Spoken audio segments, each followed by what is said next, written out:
Buen día, sean todos bienvenidos a esta nueva clase de la materia Psiquiatría y Psicofarmacología.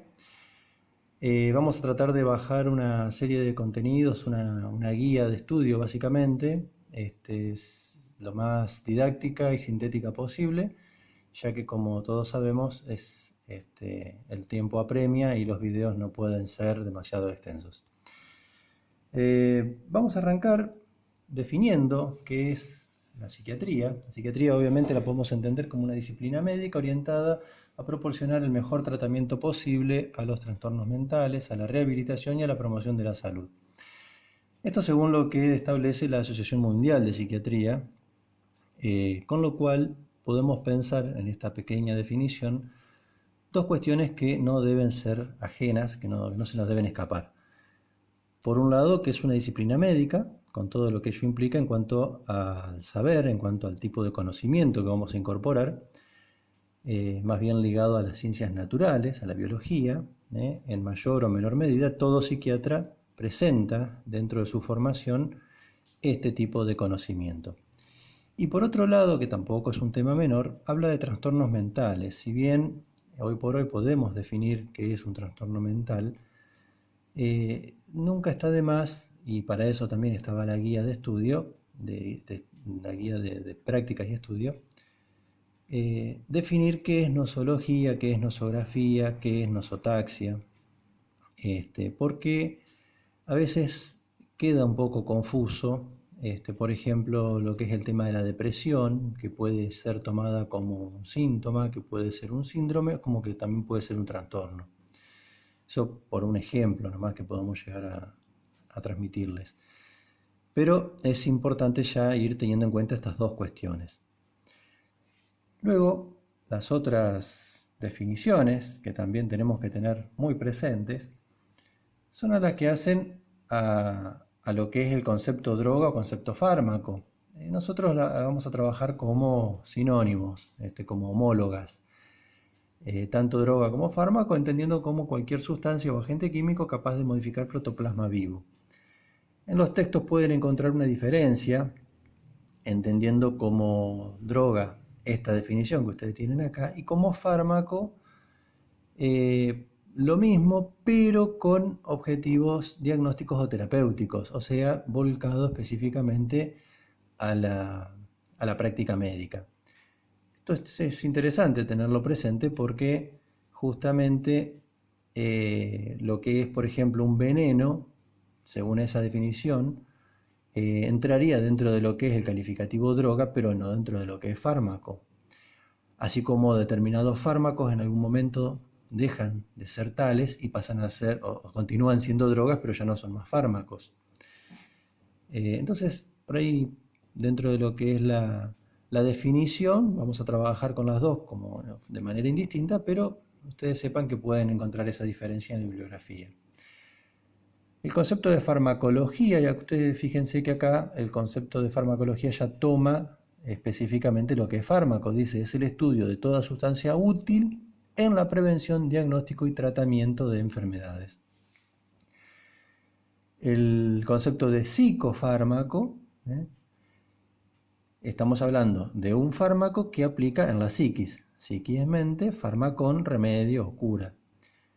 Y es todo agente químico que actúa sobre el sistema nervioso central con capacidad de modular, bueno, todo lo que es estado de ánimo, sensopercepción, conducta, cognición, funciones neurovegetativas, funciones mentales superiores en general, ¿no es cierto?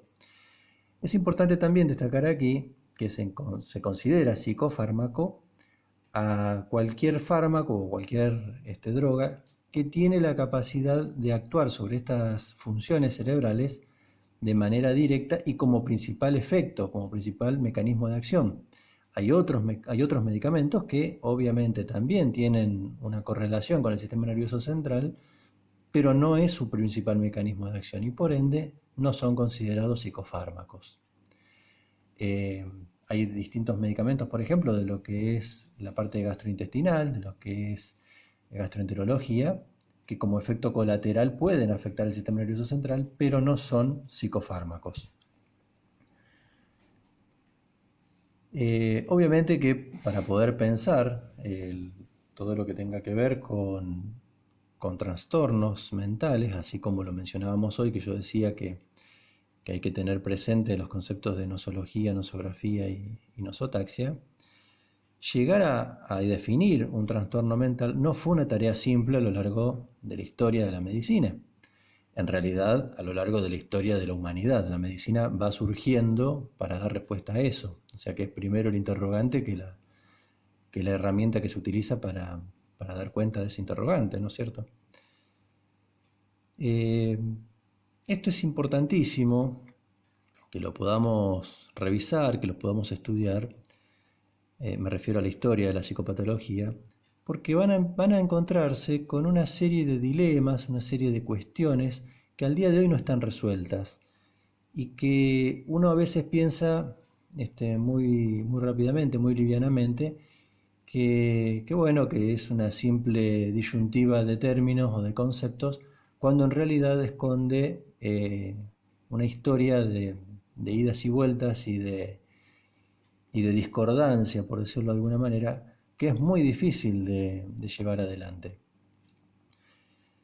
Para poder sentarse a estudiar la historia de la psicopatología, en primer lugar sería importante que repasen, tal como se pide también en la guía, los tipos de pensamiento, lo que es el pensamiento primitivo, el pensamiento mágico, el religioso, el racional, etc. Porque también nos va a permitir ir entendiendo por qué pensaban lo que pensaban determinadas épocas o los pensadores de determinadas épocas en su momento, ¿cierto? Cuál era el pensamiento que primaba y a partir de ahí cómo iban ellos armando o construyendo el mundo que los rodeaba, ¿no es cierto? Otra cuestión que hay que tener en cuenta es diferenciar lo que es historicismo, que tiene que ver con poder estudiar el pasado por sí mismo, desconectado, desenchufado del presente, a lo que es estudiar la historia pero desde el presentismo, que sería en relación al presente. Hablando bien en criollo, sería, por un lado, poder estudiar la historia totalmente abstraído de lo que sabemos hoy, en el caso del historicismo, y en el otro sería estudiar la historia con el diario del lunes, sabiendo qué fue lo que pasó luego, ¿no es cierto? Esto es importante porque, por ejemplo, nos permite entender determinadas cuestiones según lo que nosotros querramos estudiar. Si nuestro objeto de estudio tiene que ver con algo que ya sabemos cómo es, cómo funciona, a qué se debe y demás, y lo único que queremos saber es, bueno, en la historia, cómo se fue presentando ese determinado objeto de estudio, pongámosle trastorno bipolar, lo tengo que hacer desde el presentismo, ¿no? Tengo que saber, bueno, a qué se debió o una vez que conozco yo de qué se trata, ver cómo lo iban pensando en la antigüedad, pero siempre basándome en el concepto que tengo ahora de trastorno bipolar. Por el contrario, si yo quiero estudiar algo que no termino todavía de definir, o algo que está definido pero yo creo que tiene muchos baches paradigmáticos y quiero ampliarlo, me conviene estudiarlo desde el historicismo, ir viendo si el objeto de estudio en su momento, sin tener que relacionarlo con el presente, si se puede ir pensando recortado justamente del presente y ubicado en ese contexto. Nosotros vamos a estudiar en lo que es la historia de la psicopatología desde los griegos, pero hay que hacer una salvedad. En realidad, los verdaderos orígenes de la medicina se remontan a la cultura de Medio Oriente y de Oriente Lejano, o sea, todo lo que es hoy la región arábiga y lo que es toda la región china, ¿no es cierto? Lo mismo la India también tiene muchos estudiosos, filósofos y demás que se abocaron a la medicina y realmente son los padres de la medicina. Pero bueno, fueron los griegos los que empezaron a registrar, a partir del conocimiento impartido por los primeros, empezaron a registrar para Occidente, para lo que luego fue Occidente, todo este conocimiento y son los que se toman hoy por hoy como prácticamente los hacedores de la cultura. Pero sepamos eso, ¿no? Que será cultura occidental en todo caso. Cuando lo que hoy conocemos como procesos mórbidos o lo que hoy conocemos como trastornos o lo que podemos llamar locura, en su momento tenía una explicación demonológica, absolutamente pensamiento mágico de la época, donde se pensaba, se decía que las personas con un determinado trastorno en su conducta estaban poseídas por dos diosas que enviaba el Olimpo para castigar o para sancionar a determinadas personas impuras. Estas diosas eran Manía y Lisa. Este fenómeno, estas personas que tenían alteraciones de la conducta, podían llegar a un tratamiento que estaba a cargo de los asclepíades, o sea, los sacerdotes, que se daba en templos específicos para tal fin. Y el tratamiento que los sacerdotes aplicaban era en realidad una curación basada en la invocación del dios Esculapio. Esculapio, podrán ver ahí, tiene como un bastón con una serpiente enroscada. Es, dicho sea el paso, lo que representa la medicina. Pero bueno, Esculapio en ese entonces era el que se encargaba de socorrer a las personas que estaban poseídas por manía o lisa. Y estos sacerdotes se ocupaban tanto de enfermedades como de conductas anómalas.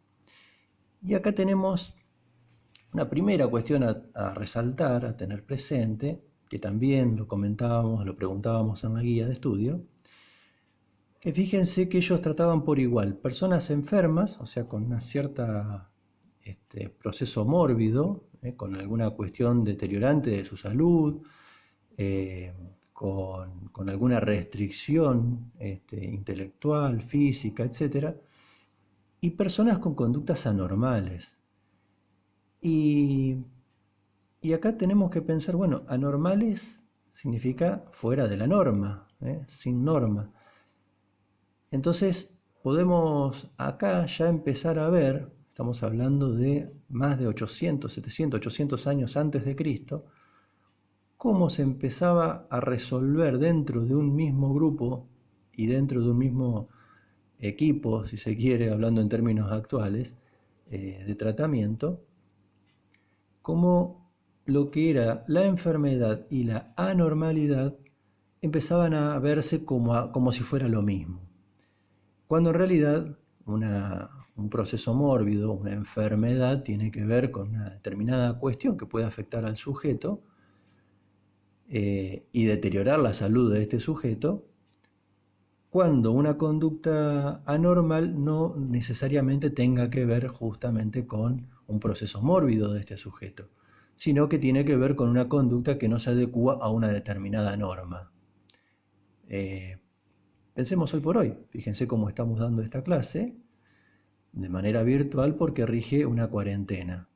La norma indica que yo no puedo estar fuera de mi casa, ustedes tampoco, por eso tenemos que dar la clase de esta manera. Si yo arbitrariamente me presento en la facultad para dar esta clase, aunque esté yo solo, piensen cómo sería visto, si acaso no sería visto como un loco, o como un demente, o como alguien que está enajenado de la realidad. Y quizás yo vivía en un termo, no me enteré de la norma y me fui como cosa mía, y no necesariamente tengo algún proceso mórbido, simplemente es que no estoy informado. Entonces, fíjense cómo esto, ¿no?, de la cuestión de la enfermedad y la anormalidad, ya desde 700, 800 años antes de Cristo, iban quedando de la mano cuando en realidad no necesariamente tienen que estar unidas.